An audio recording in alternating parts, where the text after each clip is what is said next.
Kisah sejarah asal-usul bulan Rajab yang penuh misteri. Bulan Rajab adalah bulan Allah yang tuli. Sebab pada bulan ini malaikat-malaikat pencatat hanya mencatat kebaikan-kebaikan saja tanpa mencatat keburukan. Berbeda dengan bulan selain Rajab. Jadi selama bulan Rajab, para malaikat itu tidak mendengar sebuah keburukan yang perlu dicatat. Lafaz Rajab memiliki kandungan arti, yaitu Ra bermakna rahmatullah, dan Jim bermakna jurmul abdi yang berarti dosa hamba, sedangkan Ba bermakna birrullahi yang berarti kebajikan Allah. Selain itu, disebut juga bulan Rajab karena dahulu orang-orang Arab merajabkannya atau mengagungkannya. Di antara pengakuan masyarakat Arab pada bulan Rajab, yaitu bahwasanya para pelayan-pelayan Ka'bah membuka pintu Ka'bah sepanjang bulan Rajab. Sedangkan bila di bulan lain mereka tidak membuka pintu Ka'bah selain hari Senin dan Kamis saja. Mereka mengatakan bahwa seorang hamba tidak boleh dicegah dari rumah Allah pada bulan Allah, yaitu bulan Rajab. Dikisahkan bahwa Jabal Qaf adalah sebuah gunung misterius.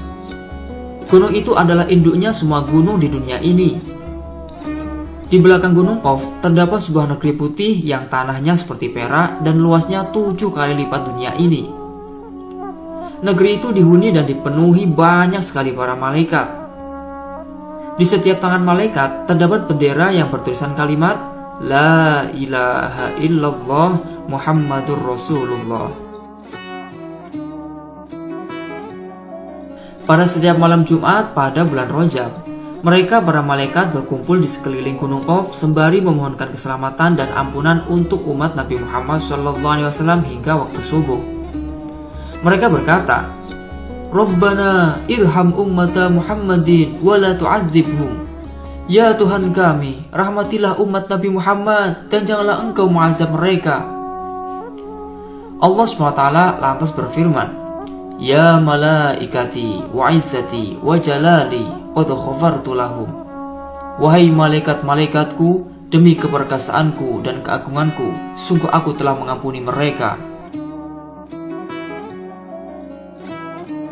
Sahabat Abu Bakar radhiyallahu anhu menjelaskan bahwa apabila telah lewat sepertiga malam pada Jumat pertama bulan Rajab, maka para malaikat berkumpul di Ka'bah.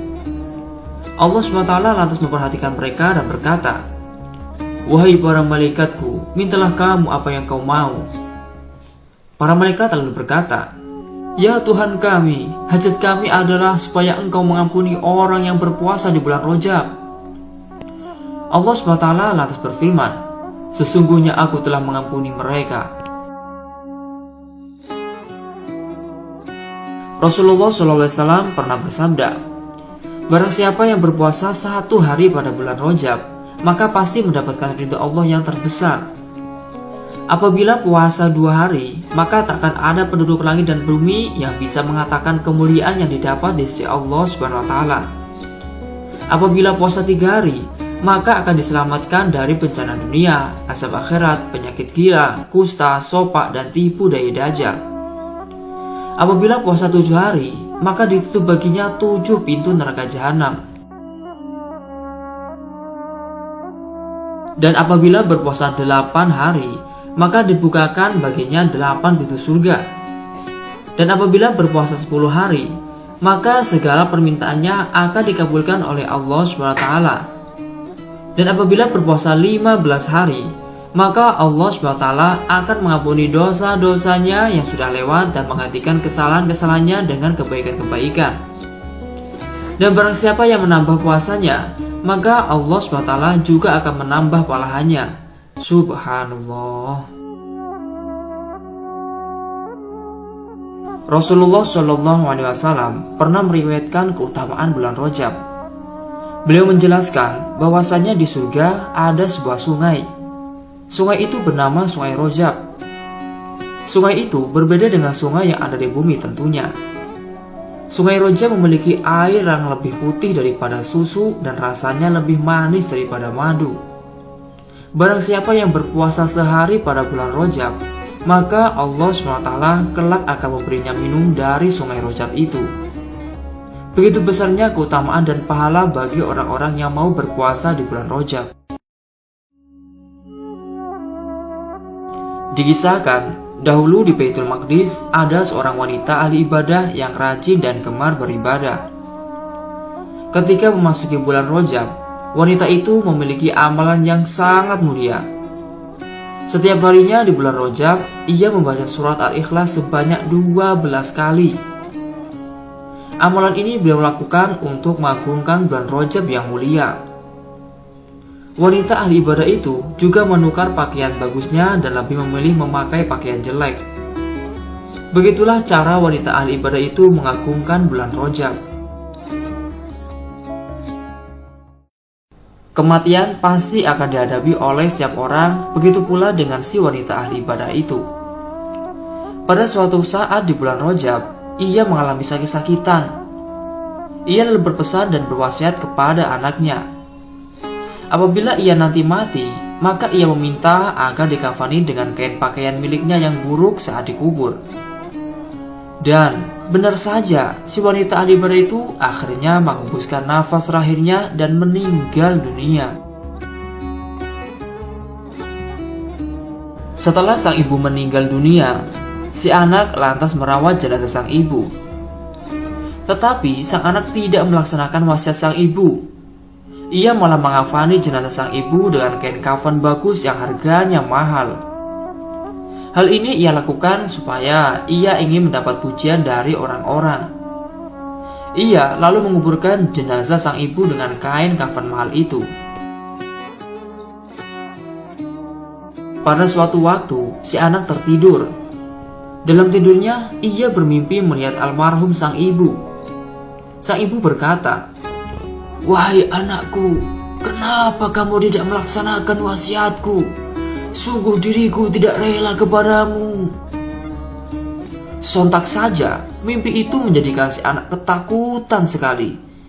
Bagaimana tidak, sang ibu tak rela kepadanya karena tidak menjalankan amanat wasiat. Mendapati mimpi buruk itu, si anak lantas pergi menuju makam sang ibu. Ia lalu membongkar kuburan almarhum sang ibu. Namun setelah dibongkar, jenazah sang ibu ternyata hilang dan tidak ada dalam kubur. Sang anak lantas kebingungan dan menangis sekeras-kerasnya. Kemudian terdengarlah suara panggilan. "Tidakkah kamu tahu bahwa barang siapa yang mengagungkan bulan kami, yaitu bulan Rajab, maka ia tidak akan kami biarkan sendirian dan kesepian di dalam kubur." Subhanallah. Dikisahkan bahwa ketika setelah habisnya bulan Rajab, maka bulan itu naik ke atas langit. Allah SWT lantas berfirman, "Wahai bulanku, apakah orang-orang menyukai kamu dan mengagungkan kamu?" Bulan Rajab hanya terdiam saja tanpa berbicara. Allah SWT lantas bertanya lagi sampai sebanyak 2-3 kali. Berulah ia berkata, "Tuhanku, Engkau adalah penutup segala aib. Telah diperintahkan makhlukmu supaya menutup aib orang lain. Sedang Rasulmu telah menyebutku sebagai bulan yang tuli. Aku mendengar ketaatan mereka dan tak mendengar maksiat mereka. Sebab itu dia namakan bulan yang tuli." Allah SWT lantas berfirman, "Engkau adalah bulanku yang tercela lagi tuli, dan hamba-hambaku pun tercela. Kamu terima mereka beserta aib-aib mereka dengan kehormatanmu, sebagaimana aku menerima kamu dalam keadaan tercela. Dan aku mengampuni mereka dikarenakan satu penyesalan dalam dirimu, dan kami tidak menulis kemaksiatan-kemaksiatan dalam dirimu." Subhanallah. Semoga kisah ini bermanfaat. Wallahu a'lamu bishawab.